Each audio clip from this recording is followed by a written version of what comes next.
Video journalist చిన్నితో నదీం కందూరని, కాకినాడ. భద్రాద్రి కొత్తగూడెం జిల్లాలోని agency ప్రజలకు government మాతా శిశు ఆరోగ్య కేంద్రంలో మెరుగైన వైద్య సేవలు అందటం లేదని రోగులు వాపోతున్నారు. ఇక హాస్పిటల్కు వచ్చే రోగుల సంఖ్య రోజు రోజుకు పెరుగుతుంది. డెలివరీల సంఖ్య కూడా పెరిగింది. కానీ డాక్టర్ల సంఖ్య మాత్రం రోజు రోజుకు తగ్గుతుంది. ఇక హాస్పిటల్లో అవసరమైన మెడిసిన్ కూడా దొరకడం లేదు. దీంతో పేషెంట్లు, గర్భిణీలు ఇబ్బంది పడుతున్నారు. కొత్తగూడెం పట్టణం రామవరంలోని మాతా శిశు ఆరోగ్య కేంద్రానికి జిల్లాలోని మారుమూల ప్రాంతాల్లోని గర్భిణీలు, డెలివరీ కోసం వస్తున్న గర్భిణీలకు సరైన సౌకర్యాలు సరిగా లేక వారికి అవస్థలు తప్పడం లేదు. ఇక ప్రస్తుతం ఓపీ రోజుకు 100 నుంచి 150 వరకు ఉంటుంది.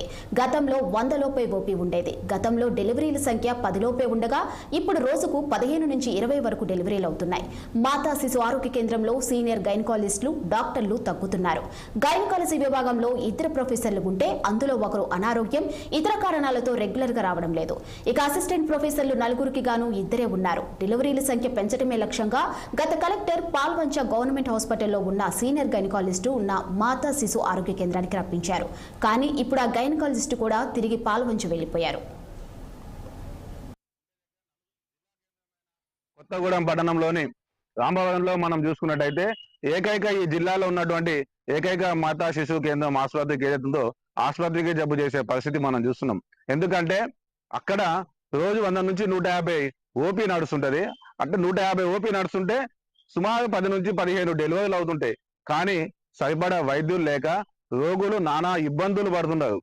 ఏదైతే 4 సీనియర్ గైనకాలజిస్టులు, ప్రొఫెసర్స్ ఉండాల్సిన దగ్గర కేవలం 2 ఉన్నారు. ఆ 2 కూడా గత కొన్ని రోజుల నుంచి వాళ్ళకున్న సమస్యలు, ఆరోగ్య సమస్యలతోటి రావట్లేదని చెప్పని అక్కడ చెప్పే పరిస్థితులు మనం చూస్తున్నాం.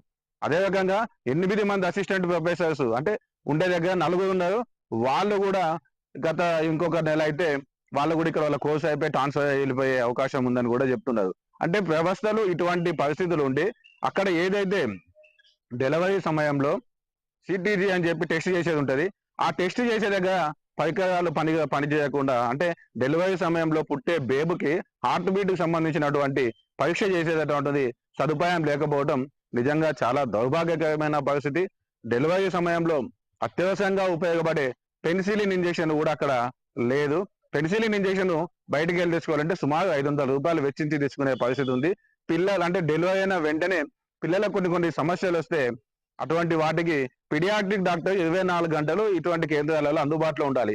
కానీ వాళ్ళు కేవలం ఓపీ సమయంలో వచ్చి వెళ్ళిపోయి మళ్ళీ వాళ్ళ ప్రైవేట్ దవాఖానాలలో వాళ్ళ నౌకరీ వాళ్ళు చేసుకుంటున్నారు. జిల్లా కేంద్రమైన కొత్త